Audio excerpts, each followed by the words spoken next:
So, Jamie, thank you very much for making some time for me today. I don't know if you just want to start off with like a little brief introduction about yourself, maybe about your background, because obviously you've worked in traditional sales for quite a long time. I know that I wasn't necessarily the person who got you into high ticket closing, but perhaps you could talk about that background in, traditional sales, and then also a little bit about the first few months that you had doing high ticket closing. Yeah, absolutely. Appreciate it, Jack. Yeah, I've been in was in traditional sales for maybe a decade. I was a mixture of some door to door, but mainly automotive and recruitment, actually. And I had a really successful time, especially in recruitment. But I was just completely limited to where I could go. So high ticket sales, I've been in high ticket sales now for about 5 months initially. Came in through a good networking community, secured my first offer, and was doing okay on the first offer. But felt like I needed just that bit more guidance to hone my skills into the online space because I thought it was a completely different way of selling to what I've experienced in my corporate world. Okay, Um, cool. Let's dive into that in a little bit more detail then. So you said that you felt like you were doing okay, felt like you needed a little bit more guidance in terms of areas that might have been a bit more problematic, whether that was line of questioning, pitching, um, objection handling. Where did you feel like perhaps there was a bit of a gap at that stage? Maybe what we're looking at 3 months ago, 4 months ago. yeah, it was definitely navigating the objection handling phase correctly. There was a period, or definitely was some emphasis on line of questioning and actually pitching correctly as well. But the main troubles were navigating objection handling for sure. Okay, cool. So when you were on your previous offer, before obviously, we had our first conversation and I started then helping you to transition into a new company. What was your sales conversion rate at that point in time? I was just above the 20% mark Okay, for about 8 weeks. okay, cool. And in terms of capital that was coming in on a monthly basis as well from working on that offer, what did that look like? That was about $3,500 a month, roughly, to start with. Okay, cool. So here we are, 3 months down the line, and what is the sales conversion rate looking like now? We have been north of 40% for the last 2 months, which has been a massive, massive shift for me, for sure. Which we love to see. And then obviously the big news as well in terms of capital. What does that look like at the moment? Well, I hit my first 10K month Which is last month, which which is was yeah, insane. It's which mad. is awesome. I know obviously for you, Jamie, hitting 10K isn't something that's, completely foreign because you were very successful in traditional sales. But could you explain to me in a little bit more detail, I guess, how or and even why it is that you wanted to take that step away from traditional sales and step into the high ticket closing space online world? Yeah, so the big thing is like I wanted to get back with being uncomfortable in my situation. You can get comfortable in scenarios, and I could have stayed in that corporate world for another 5 years, earning multi six figures a year, but I would not have achieved anything outside of that. For Mhm. me, the importance was being able to push myself and be surrounded by people that were better than me, first of all, so that I can grow further, challenge myself in a new environment. But most importantly, like if closing has to give me, or it has to give me flexibility and freedom on location and time, that was so, so important to me. You could kind of say that I had like almost like a midlife crisis with where I was going with sales. Okay, I don't want to dive into it. I don't want to dive into it too much, but I would like to explore it because I think it's not an uncommon feeling that a lot of people have, right? Especially whether even if it's not specifically to do with sales, when you're just on that traditional 9 to 5 path, it's very difficult to break through as a whole. What was that like? Because I imagine it must have been a little bit terrifying, to be honest, to step away from something that, for all intents and purposes, is and was very secure for you, to putting that risk onto your shoulders to trying to break through into, this, into the online space. How was that for you?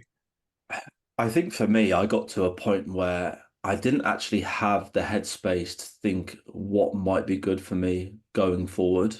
So I just came to the decision that I had to step away and figure that out after. Um, I actually debated leaving 12 months before, but as you said, right, like the financial incentive just kept me there much longer.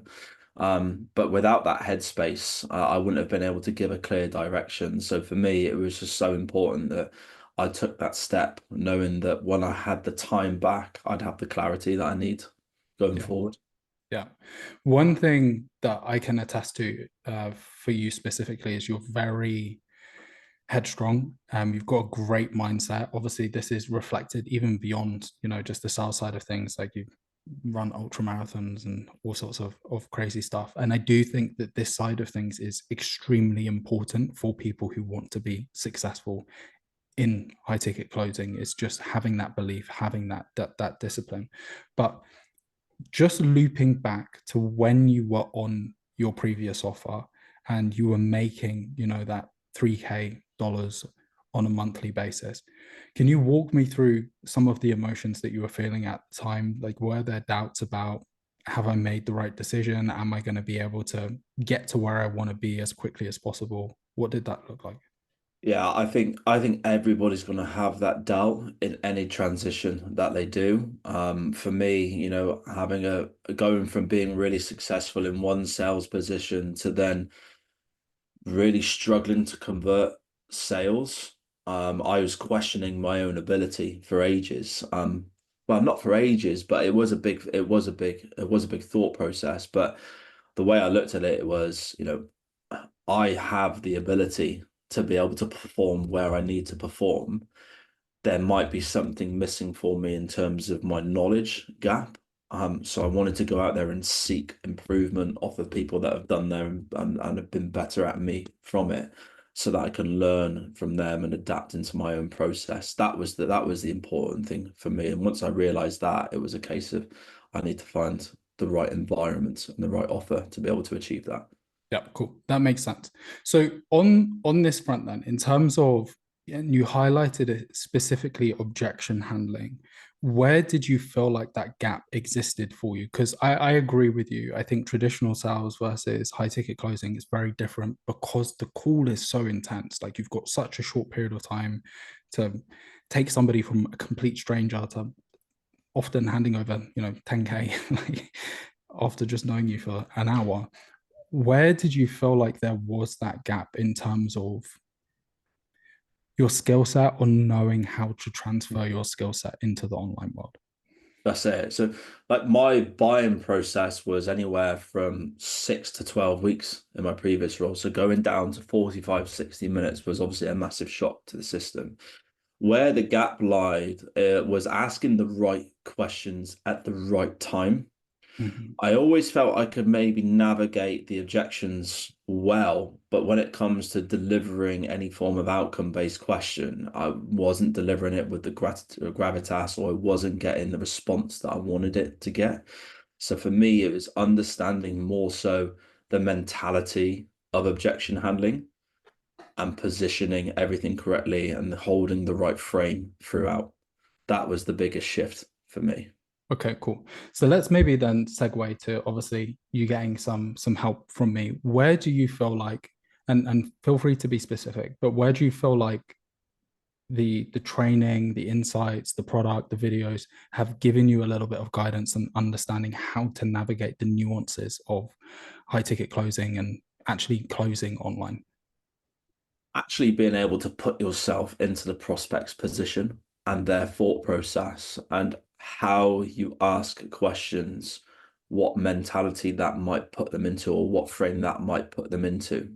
So actually being able to ask the right questions to pull them towards the position that you want them to instead of putting the words in their mouth. Mm. That was a huge shift. So just being able to sit into a prospect's shoes and understand their thoughts and feelings on how I answer questions, that was massive. Yeah, I agree with you. I agree with you on this front. It's interesting because I think a lot of closers in this space, they're taught to be hard closers. It's kind of just like get the deal across the line, like do whatever you need to do. My approach very much is a lot more focused on empathy. I hear this a lot of the time, like really putting yourself into the prospect shoes. And while on the surface, that does seem fairly basic, if I'm being honest.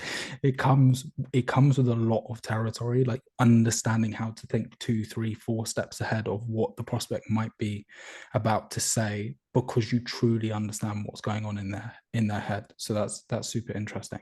Okay, cool. Well, look, obviously you've got to the point now where you're doing 10K per month. Jamie, I know that for you, this is barely scratching the surface of where you want to go. So what does that look like moving forwards? So the goal for me now is pushing towards that 20K per month towards the end of the year. Ideally want to be halfway around that in the next sort of 8 to 10 weeks. So for me, it's just doubling down on the basics of objection handling, right? Never forgetting, never straying away from that too far, and just keeping myself accountable on that as well. At the end of each day, like, am I really, truly putting everything that I can into not just closing the Mm, prospect, but helping the prospect and opening their vision on that as well. cool. And just before we wrap this up, if you were to be speaking to, I don't know, somebody who might be sitting on the fence, is unsure about whether it would be a good idea to work with me, to work with my team, what would you say to them? I'd say back your decision in working with Jack because Jack has been the biggest needle mover for me, not just in the last 6 months, but in the last 10 years of sales training. Just understand that where you are as an individual, you're seeking that help because you've identified it. And that is the first step. The second step is taking that leap and putting your faith, and you won't regret it at all. Cool. Well, look, bro, I really appreciate the kind words. We will be back very soon. I know it, for when we get you to 20K per month. And then maybe a little bit further down the line, 30K per month as well. But look, as always, Jamie, I really appreciate your time. And yeah, I will speak to you very soon.